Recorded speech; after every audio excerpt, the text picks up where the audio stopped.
வணக்கம் தலைவா, அனைவருக்கும் வணக்கம். இன்றைக்கி நம்ம இந்த ஒரு வீடியோவில் எதை பற்றி பார்க்க போகிறோம் அப்படின்னு பார்த்தீங்கன்னா, டிஆர்பி மற்றும் பள்ளி கல்வித்துறையில் வந்திருக்க மிக மிக முக்கியமான தகவல்களை பற்றி இந்த ஒரு வீடியோவில் நம்ம பார்க்கலாங்க.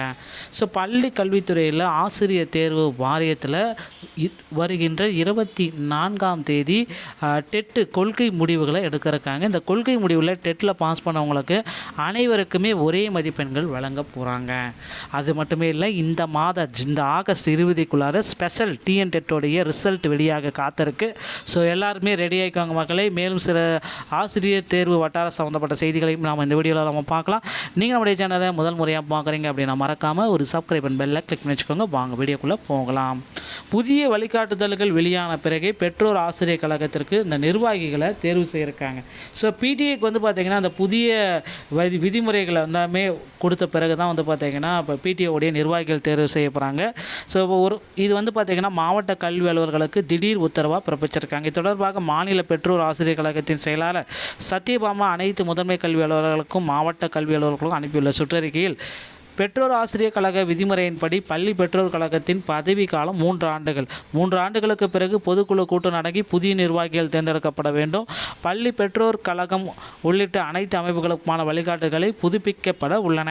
எனவே மாநில பெற்றோர் ஆசிரியர் கழகத்தின் மூலம் திருத்திய வழிகாட்டுதலுக்கு சுற்றறிக்கை அனுப்பப்பட்ட பிறகு பெற்றோர் ஆசிரியர் கழகத்திற்கான புதிய நிர்வாகிகள் தேர்ந்தெடுக்கும் நடைமுறை மேற்கொள்ளப்படுங்க.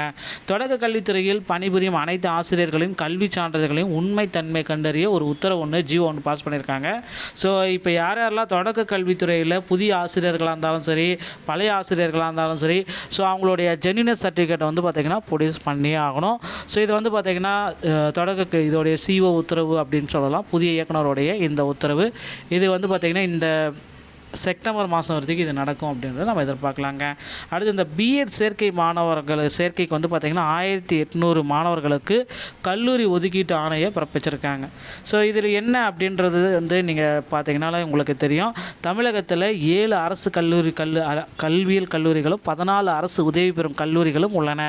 இக்கல்லூரிகளில் பிஎட் படிப்பில் 2040 இடங்கள் ஒற்றை சலர முறையில் பொது கலந்தாய்வு மூலம் நிரப்பப்பட உள்ளது. அந்த வகையில் நடப்பு கல்வியாண்டில் 2026-27 பிஎட் சேர்க்கைக்கான ஆன்லைன் விண்ணப்பம் ஜூன் 17 தொடங்கி ஜூலை 31 வரைக்கும் முடிவடைந்தது. மொத்தம் 3119 மாணவ மாணவிகள் விண்ணப்பித்தார்கள். அவர்களின் தரவரிசை பட்டியல் ஜூலை 31 அன்னைக்கு வெளியிடப்பட்டது. ஆகஸ்ட் 4ஆம் தேதி தொடங்கி 10ஆம் தேதி வரை இணையவழி கலந்தாய்வும் நடந்து முடிந்ததுங்க. இந்நிலையில் முதற்கட்டமாக 1800 பேருக்கு கல்லூரி ஒதுக்கீட்டு ஆணைகள் ஆன்லைனில் வெளியிடப்பட்டது. ஸோ மாணவர்கள் தங்களுடைய விண்ணப்ப ஐடியை பயன்படுத்தி என்ற இணையதளத்தில் ஆணையை பதிவிறக்கம் செய்து கொள்ளலாம். ஆகஸ்ட் 17 முதல் 21ஆம் தேதிக்குள் சேர வேண்டும் என்று புதிய உத்தரவையும் பிறப்பிச்சிருக்காங்க. ஸோ தமிழக அரசு பார்த்திங்கன்னா இந்த மாத இறுதிக்குள்ளார டிஎன் டெட்டு இந்த ஸ்பெஷல் டெட்டுடைய ரிசல்ட் பார்த்திங்கன்னா வெளியிடுறதுக்கு ரெடியாக இருக்குது. இதற்கான பணிகள் எல்லாமே முடிவடைந்தது. 90% பணிகள் முடிவடைந்தது. இந்த ஸ்பெஷல் டெட்டு 2026 முடிவுகள் இன்னும் ஒரு சில தினங்களில் நம்ம அதிகாரப்பூர்வ அறிவிப்பாக டிஆர்பியுடைய இணையதளத்தில் நம்ம பெற்றுக்கொள்ளலாம். ஸோ பிஜிடிஆர்பி யூஜிடிஆர்பியுடைய தேர்வு தேதிகள் விரைவில் அனௌன்ஸ்மெண்ட் பண்ணாங்க. ரெடி ஆகிக்கோங்க மக்களே. ஆசிரியர்களுக்கு நல்ல செய்தியை சொல்லியிருக்காரு பள்ளிக்கல்வித்துறை அமைச்சர் ராஜ்மோகன். இந்த ஒரு வீடியோ தகவல் பார்த்திங்கன்னா இதை பற்றி தான் உங்களுக்கு விளக்குகிறது. தமிழகத்தில் இந்த சிறப்பு டெட்டோடைய அரசு கொள்கை முடிவு 60 மார்க் எடுத்தால் பாஸ் என்ற கொள்கை முடிவு ஆகஸ்ட் 24ஆம் தேதி தெரிவிக்கிறதுக்கு பொறுத்து நம்ம பார்க்கலாம். டிஆர்பி மற்றும் பள்ளிக்கல்வித்துறை சம்பந்தப்பட்ட செய்திகள் அனைத்தையும் உடனுக்குடன் பெற நீங்கள் நம்மளுடைய சேனலோடு இணைந்திருங்கள். நன்றி, வணக்கம், தேங்க்யூ.